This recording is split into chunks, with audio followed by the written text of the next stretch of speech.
I don't know if Donna's going to be here.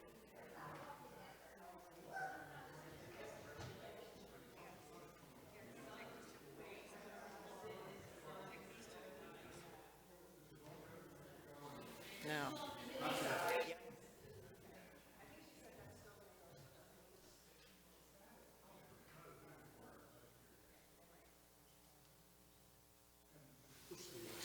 Good morning and welcome to Monkton Church on this sunny Sunday morning. We're at the end of February. Spring is coming. Very happy about that. Let's begin this morning with Surely the Presence of the Lord on page 328. Please stand as you're able.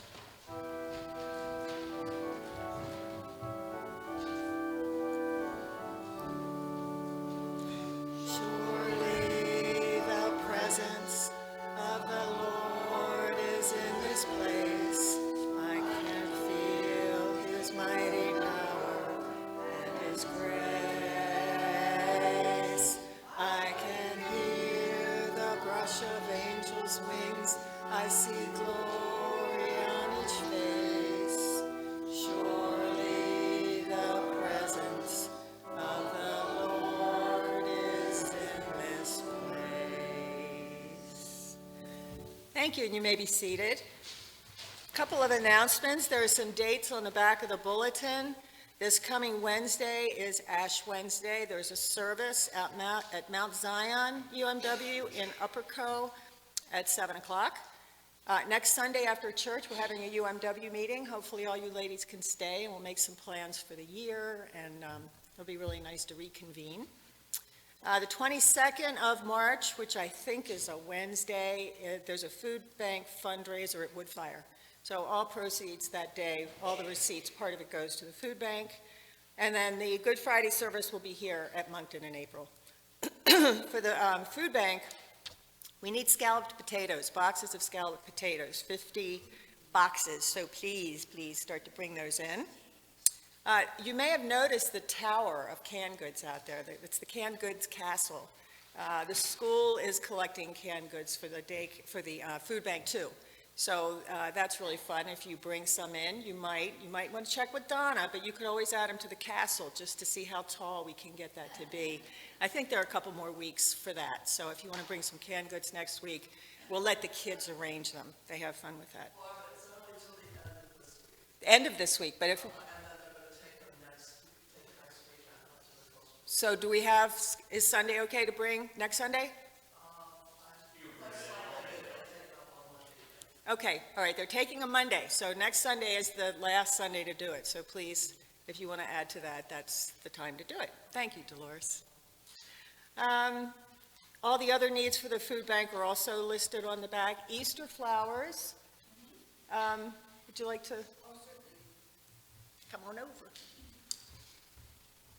I put in our pre-order for White House and we're all set, but if you want to add more, this is just the pre-order to get them an idea of what they'll need to provide for all their orders for Easter. The final order's due in money by March 23rd, and I'll be getting the flowers the Saturday right before Easter between Good Friday and so we'll decorate the church like we do at Christmas, and then on Easter Sunday you can take your flowers home with you to decorate your home. Thank you. Bible study continues on Tuesday at Casamia and on Zoom, studying Paul's missionary journeys.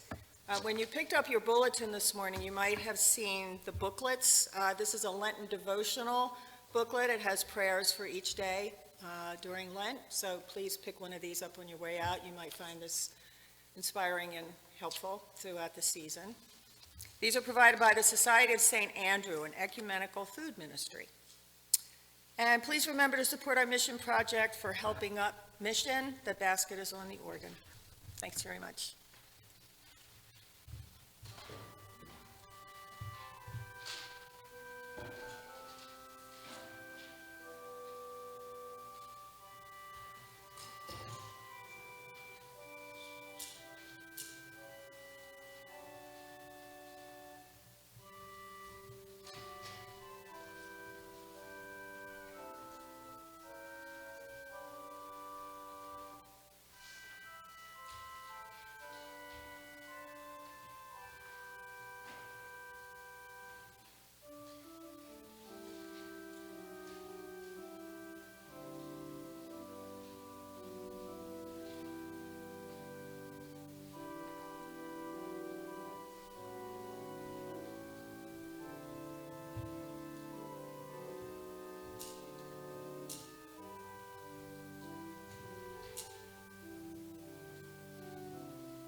Forgive me.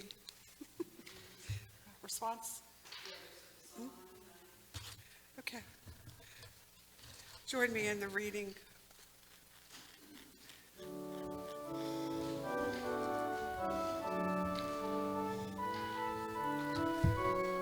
know where my head is.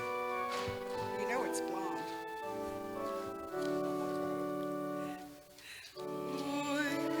Exalted, O God, above the heavens, your glory be found. The Lord reigns, let the peoples tremble. The Lord sits enthroned upon the cherubim, let the earth quake. The Lord is great in Zion and is exalted over all the peoples. Let them praise your great and wondrous name. Holy is the Lord, mighty ruler, lover of justice. You have established equity. You have executed justice and righteousness in Jacob. Extol the Lord our God. Worship at the Lord's footstool. Holy is the Lord. We exalted, O God, above the heavens, your glory over the earth be found. Moses and Aaron were among God's priests. Samuel also was among those who called on God's name. They cried to the Lord, who answered them, who spoke to them in the pillar of the cloud. They kept God's testimonies and the statutes God gave them. O Lord our God, you answered them. You were a forgiving God to them, but an avenger of their wrongdoings. Extol the Lord our God and worship at his holy mountain. Surely the Lord our God is holy. Be exalted, O God, above the heavens. Let your glory over all the earth be found.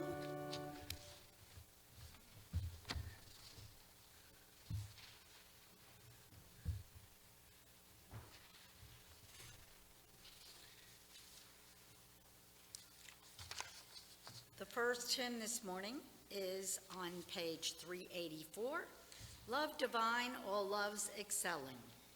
Please stand, or you're already standing. We're really doing good today. Love divine, all loves excelling, joy of heaven to earth come down. Fix in us thy humble dwelling, all thy faithful mercies crown.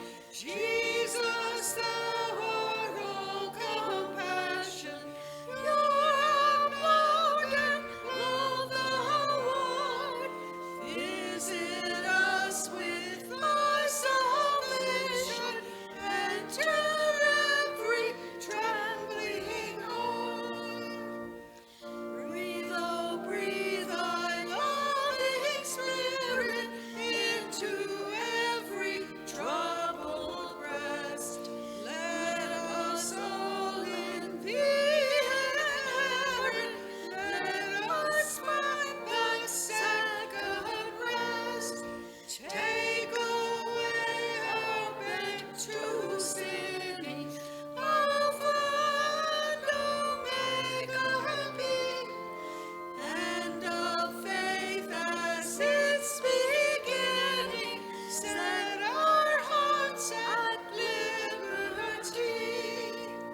Unison prayer. Come, Holy One, teach us your ways. Lead us in your paths. Guide us on our journey. Speak to us your words of life. For you offer us direction and wholeness when we hear your voice and follow. You bless us with your love, shower us with your grace, and help us grow in faith. We seek you, O God, with all our hearts. Be near us this day. Amen.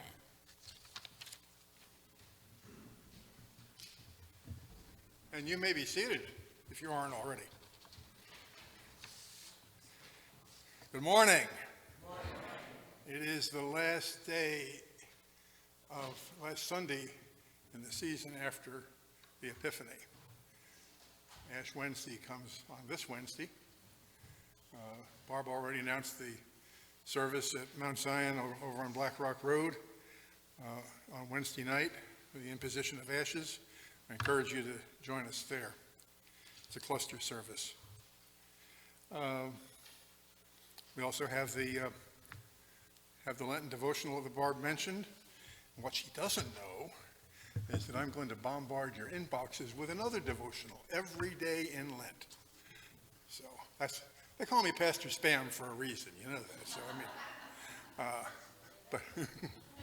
but I've got another devotional. So you've got your choice. You can do either or both or others. And of course, there's always the upper room and the other devotionals that we have. We come today to lift up where we see God at work in our world, where we see God active in our lives, in the creation that God created and gave us to care for. So I'm going to grab a microphone.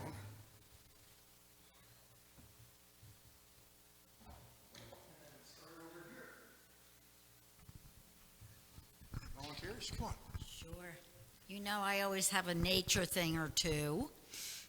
I was up in Pennsylvania yesterday, beautiful sunny day, little nippy, but anyway, this is eagle time, and the eagles have laid 2 eggs, and they've been good parents. They're watching over the eggs, and at the lake where the nest is above there was a lady there that had a super powerful, telescope thing that you could see right in the nest and everything. So I got to get back on the cam and watch them. But anyway, we're going to have some eagles.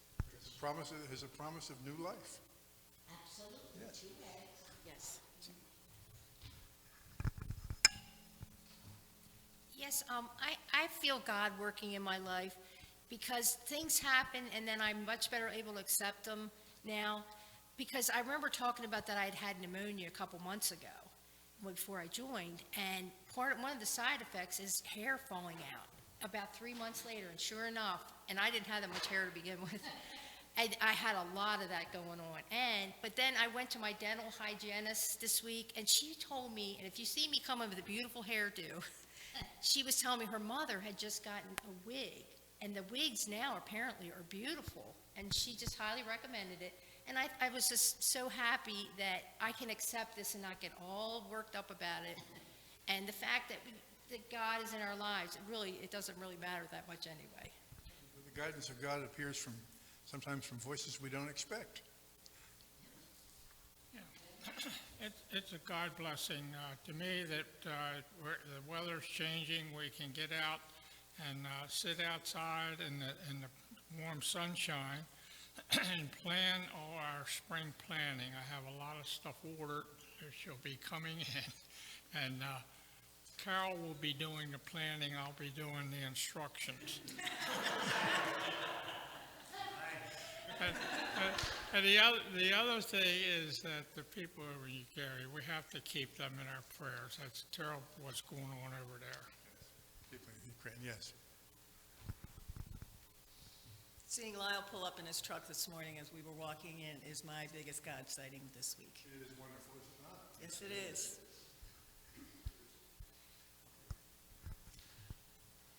Yeah, Audrey is out sick. She'll be, I guess, back next week. She tested positive for COVID on Thursday, and she's quarantined until Tuesday.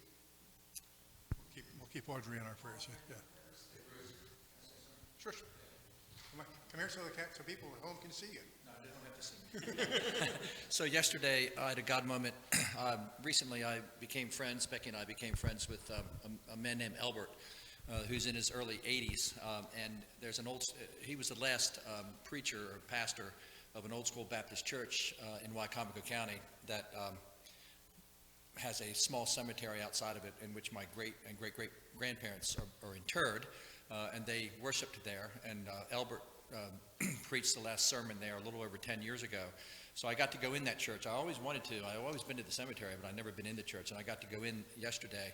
And it was built in 1898. It's about the size of this room. And everything is 1898. They made no upgrades to it. It has two old ornate wood stoves on each side. It has a 3-hole outhouse in the back, one for the gents and one for the ladies.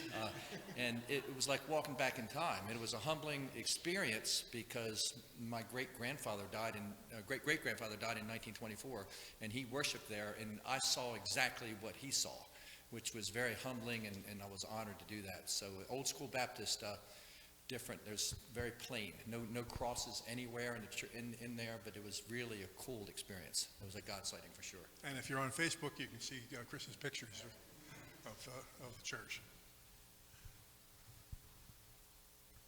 Are there others? We've had a plastic bag stuck up in the top of one of our trees for about a year, and the wind finally knocked it down. So I think that's a God sighting. Okay. Are there others? I also got a text from Donna this morning. She was on her way to church, and the stomach flu that is rampant, she says, in the school caught up with her. So keep Donna as well as Audrey and all the others in your prayers. There is a prayer list in the bulletin. It's updated, but particular prayers for Charlotte and her family as they continue to go through a very, very difficult disease and time and treatment. But pray for all of those listed in the bulletin. I'm not going to read all the names today, but keep them in your prayers and all those who need God's touch. Oh, we got one more.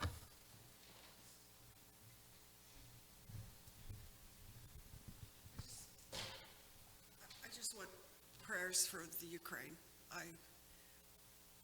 It just breaks my heart to see that this is happening to those people, and I pray that the Lord will lead them and guide them. We'll pray for all of those affected by the violence in the Ukraine and in that area, yes. Are there others?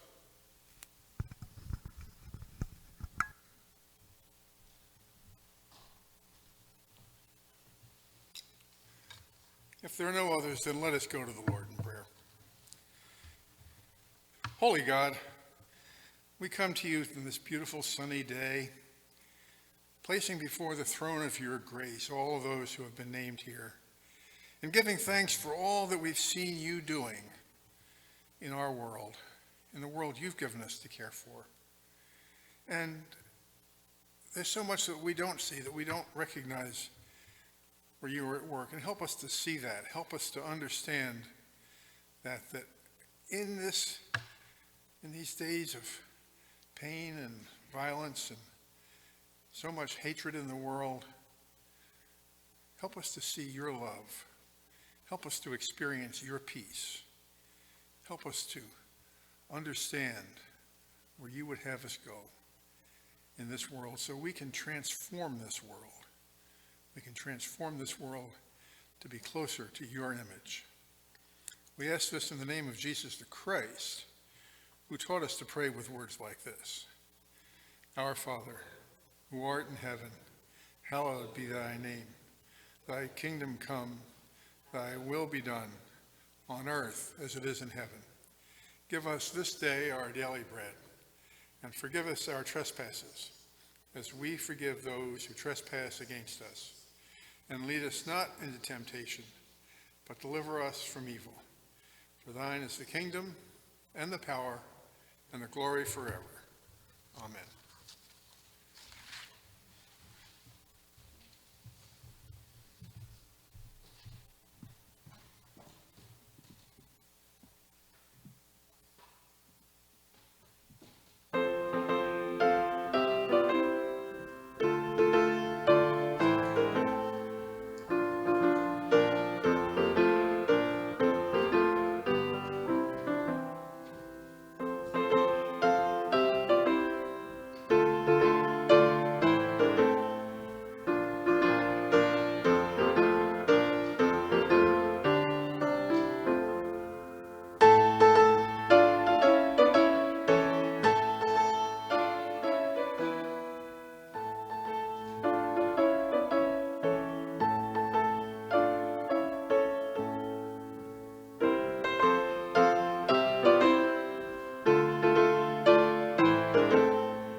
Please join in the prayer for illumination.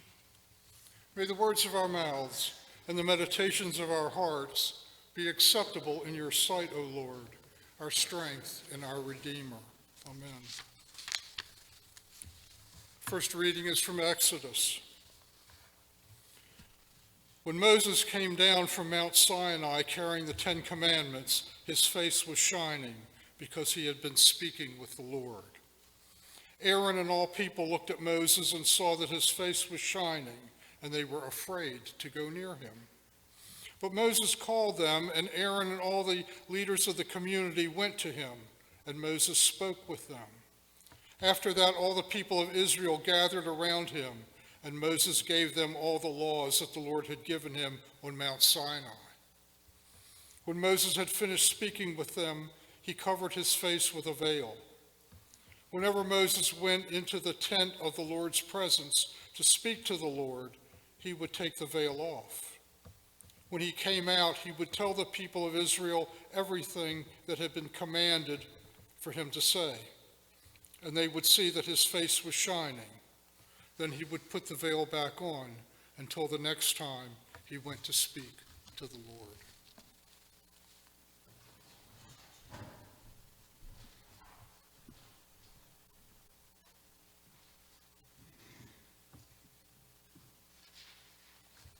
The second reading is from 2 Corinthians.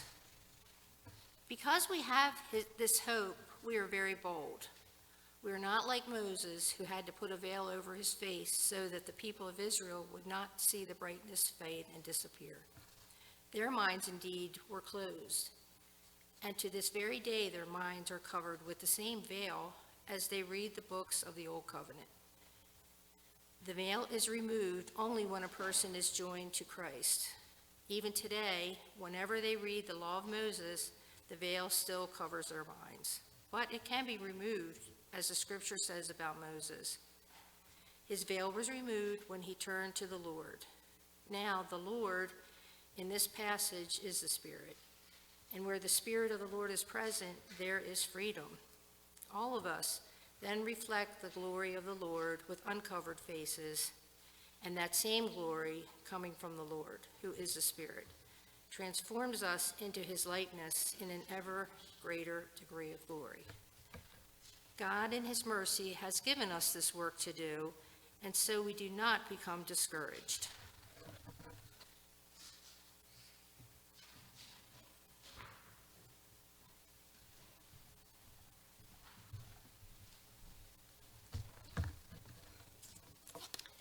The second hymn this morning is found on page 393, Spirit of the Living God. If you will stand, please, if you are able.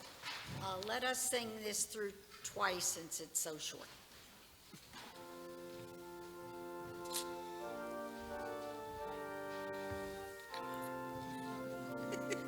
That's the break.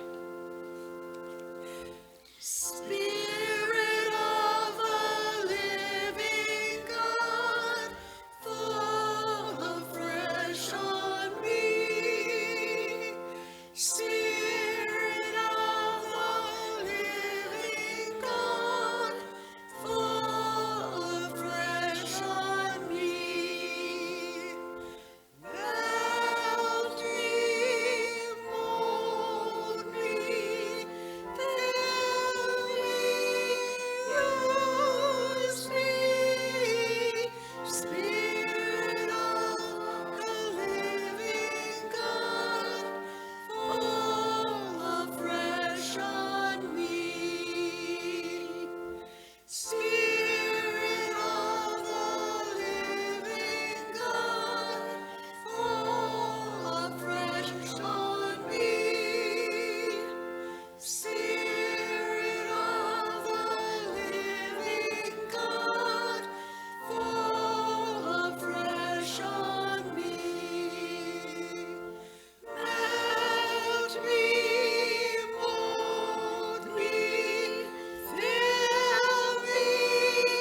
please remain standing for the reading of the gospel?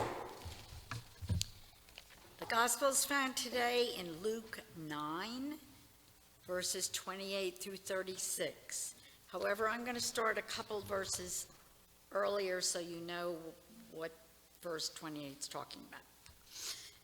There was quite a long speech by Jesus to his disciples, ending with, "If anyone is ashamed of me and my words, the Son of Man will be ashamed of him when he comes in his glory, and in the glory of the Father and of the holy angels. I tell you the truth, some who are standing here will not taste death before they see the kingdom of God." About 8 days after Jesus said this, he took Peter, John, and James with him and went up into a mountain to pray. As he was praying, the appearance of his face changed, and his clothes became as bright as a flash of lightning. 2 men, Moses and Elijah, appeared in glorious splendor talking with Jesus. They spoke about his departure, which he was about to bring to fulfillment at Jerusalem. Peter and his companions were very sleepy, but when they became fully awake, they saw his glory and the 2 men standing with him. As the men were leaving Jesus, Peter said to him, "Master, it is good for us to be here. Let us put up 3 shelters, one for you, one for Moses, and one for Elijah." He did not know what he was saying. While he was speaking, a cloud appeared and enveloped them, and they were afraid as they entered the cloud. A voice came from the cloud saying, "This is my son, whom I have chosen.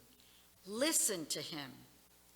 When the voice had spoken, they found that Jesus was alone. The disciples kept this to themselves and told no one at that time what they had seen.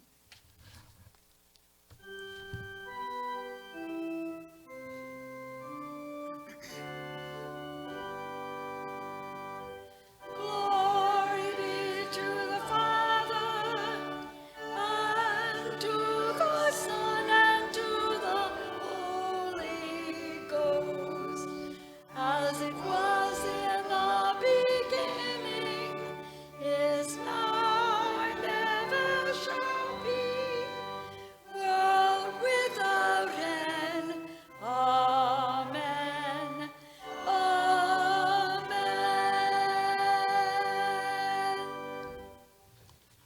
You may be seated.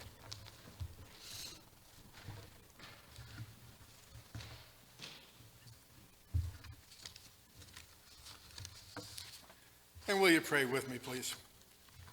Eternal God, you revealed to the disciples the everlasting glory of Jesus the Christ. Grant us, who have not yet seen, yet believe, the gift of your Holy Spirit, that we may boldly live the gospel and shine with your transforming glory as a people changed and changing through the redeeming presence of our Savior. Amen. It is, as I said, the concluding Sunday of the season after the Epiphany, the season during which we've marveled at God's magnificence being revealed through Christ and the power of the Holy Spirit. The Christian year, of course, begins with Advent, about 4 weeks before Christmas, and we spend that time waiting for the Christ child. And when the child is born, our first response is to stand at the cradle in awe of God's amazing and abundant love for all of us and all creation. Soon, Wednesday, Lent begins, during which we're going to do the difficult task of looking at our own souls and discovering what we need to give up, or maybe what we need to take up, in order to prepare ourselves for Christ's sacrifice and the resurrection that we know is coming during the seasons of Lent and Easter. But today, on Transfiguration Sunday, we simply stand in awe of God because we're not quite sure what to make of it. What's going on here? I'm going to argue that Transfiguration is about change. Now, certainly our God is always the same God, but God keeps revealing God's self a little bit at a time, urging us on in ways big and small to how we can change, how we can live better as children of God. And our readings for this Transfiguration Sunday testify to that. They're about that change. Moses goes up on the mountain, encounters God, and comes down with his face shining so brightly they've got to put a cloth over it to hide behind a veil because he is glowing brightly. Moses was changed. Paul, the author of our second reading today, was changed in that encounter with the risen Christ on the Damascus Road, where he was knocked off of his horse, fell to the ground and blinded by just a tremendous light. Temporarily blinded him. And Paul was changed.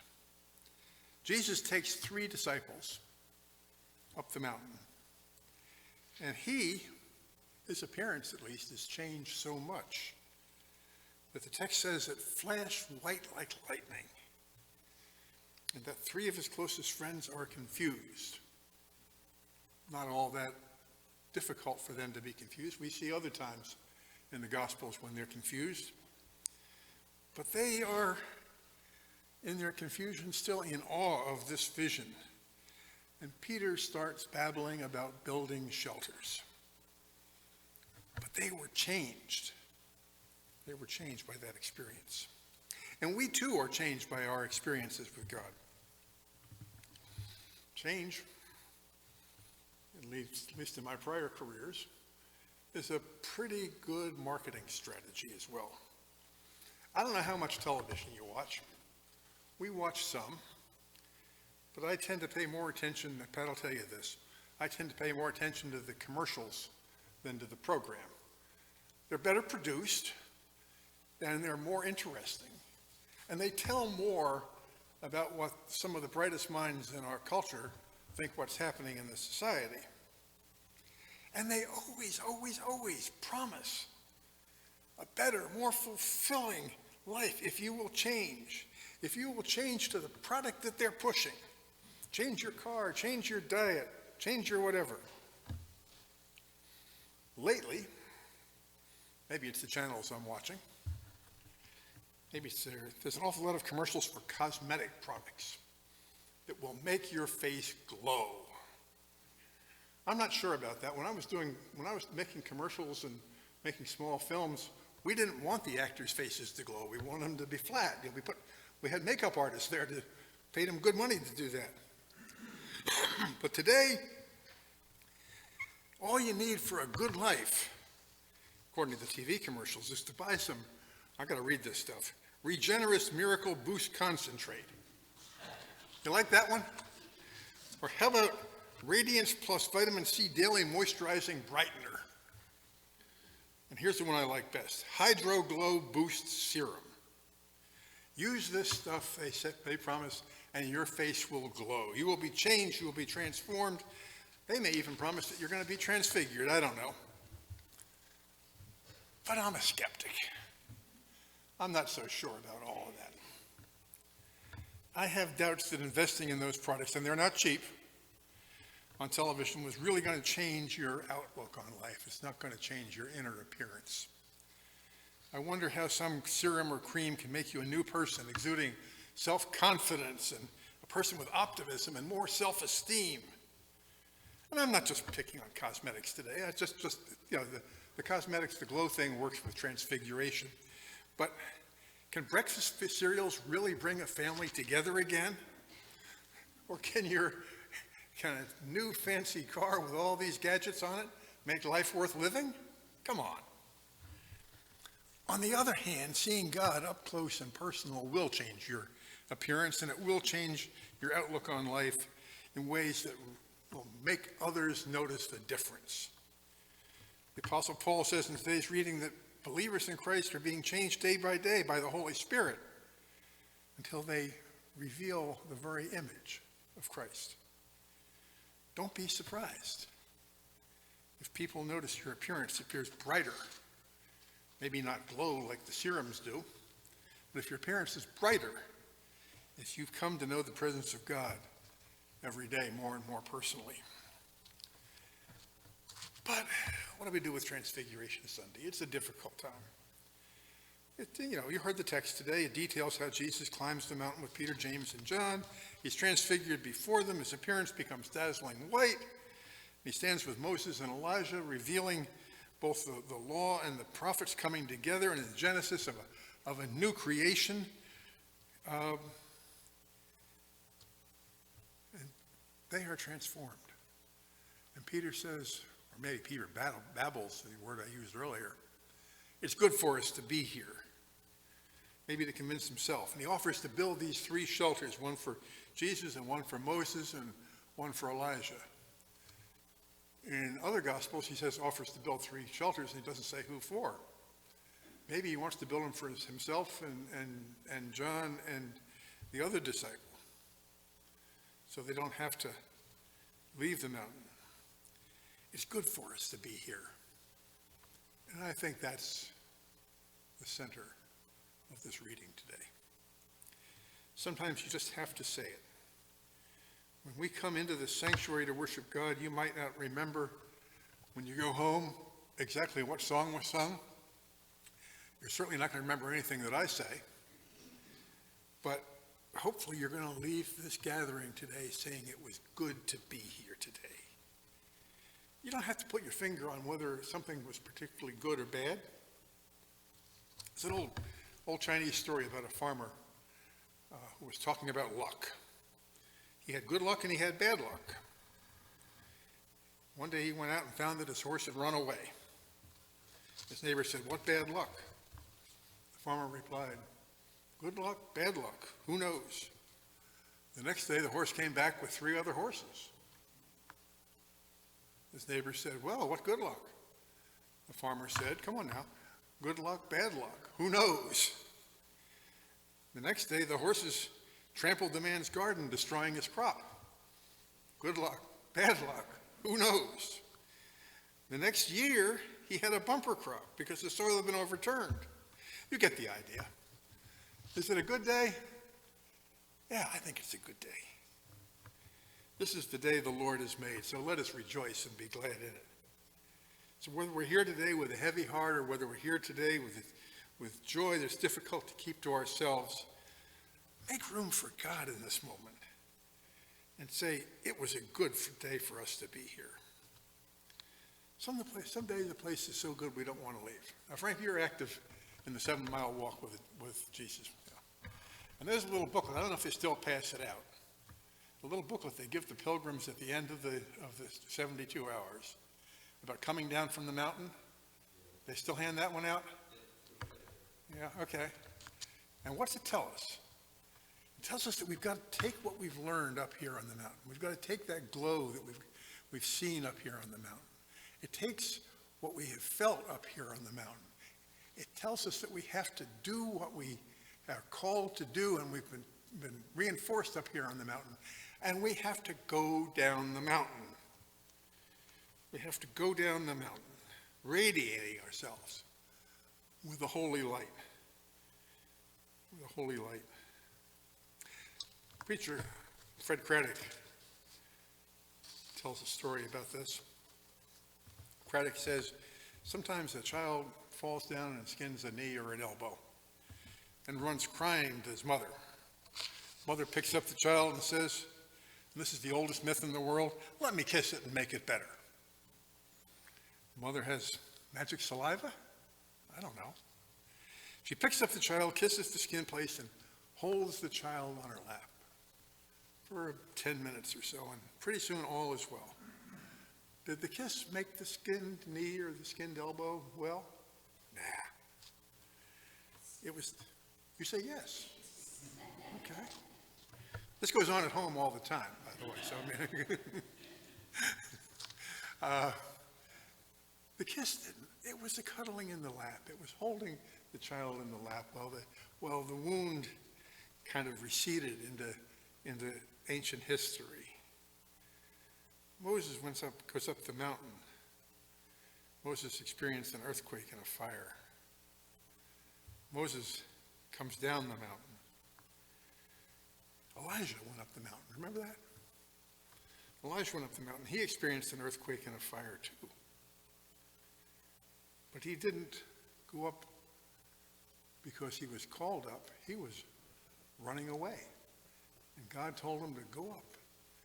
And he didn't find God in the earthquake. And he didn't find God in the storm. And he didn't find God in the fire. He found God in the still, small silence. Today we have the story of Jesus glowing, being transfigured, being changed, encountering Moses and Elijah. And the disciples witness this, just as we witness the transfiguration of so much changes them. So I wonder, who have we seen changed? From another pastor, I heard the story of a woman named Muriel Burkhart. Muriel was a pillar of her church. She was 85 years old, had a twinkle in her eye, and always loved a good joke. She loved her husband, Sam, and she loved her piano. The other pastor says, not always in that order. The visit with Muriel and Sam ended with playing sacred hymns, followed by some little ribald ditties, but her face was always glowing with joy, delight. It changed when Sam got sick and died. Muriel's face had been lined with laughter, and now it was sagging with sorrow and grief, her eyes red from crying. The night before Sam's funeral, Muriel fell and broke her hip. Pain deepened the lines on her face. For weeks, she couldn't even sit on the piano bench, but one day, 6 months later, at the urging of a friend, she got back on the piano bench and started to play. And when she started to play, her countenance changed. She played and sang for an hour. She touched the keys. Her face lit up for the first time in months. Right there before her friend's eyes, Muriel was changed. Muriel was transformed. Muriel was transfigured. Muriel was transformed from a grieving widow weighed down with loss to someone who was full of joy and capable of life. I've never seen Jesus transfigured on a mountain. Maybe you have, but I don't know that. You've never told it me if you have. But I have seen people like Muriel Burkhart, or someone like her, come aglow after a difficult time with pain or loss. Perhaps you've seen such transfigurations too, right before your eyes. Someone you know is changed, is transformed, and you see them in their glory. You see them as God sees them. I think that's the message of this day. This change, this transformation, is the message of Transfiguration Sunday. And it can be, and I'm going to correct that, no, it usually is scary, frightening. We don't know what to make of the glow all the time. But we know what the glow is from. The glow is from the encounter with God. As people of faith, we trust. We know that God is always active and in operation. We hear that every Sunday here in our God sightings. And whoever spends time near God will eventually be changed, will glow, and be transformed over time. God changes more than clothes into dazzling white wardrobe. God changes hearts. God changes minds. God changes our lives. God changes our relationships and our circumstances. God changes our problems into blessings. God changes our pain into purpose. And God changes unbelief into belief. For those changes, for those transformations, for those transfigurations, I give thanks to God. Amen? Amen. I dedicate the offering.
The dedication hymn this morning is found on page 395.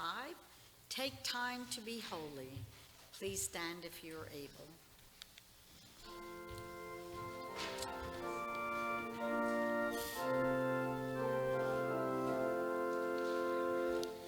Take time to be holy, speak oft with the Lord.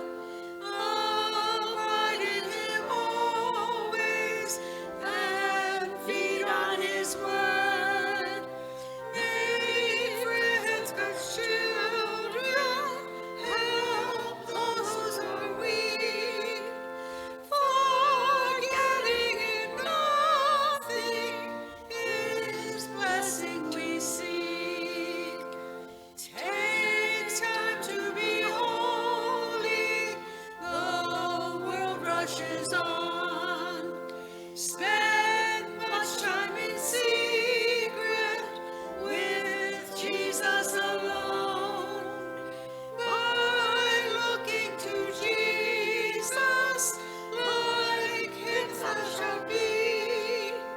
Thy friends in thy conduct his likeness shall see.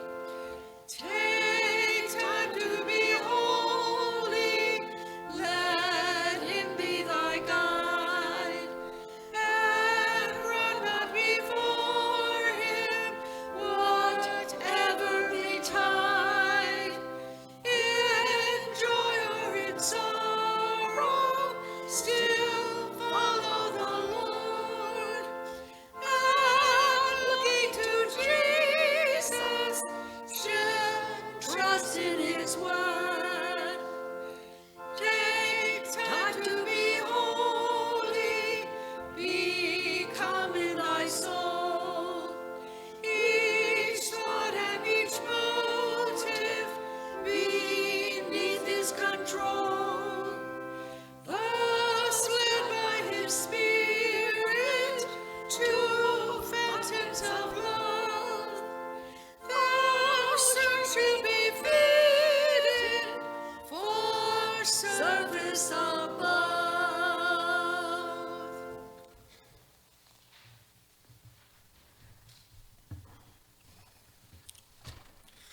We came here to worship. We came here to bask in the glow of God that we see in the face of every person in this sanctuary. So go from this place transformed. Go from this place transfigured. Go from this place taking with you that glow and share it with the whole world. Share it with all that you run into so that they will know that you, in the presence of all of these assembled people, have been in the presence of God. The Lord bless you and protect you. The Lord make his face to shine upon you, be gracious to you. The Lord lift up his face to you and grant you peace. Amen.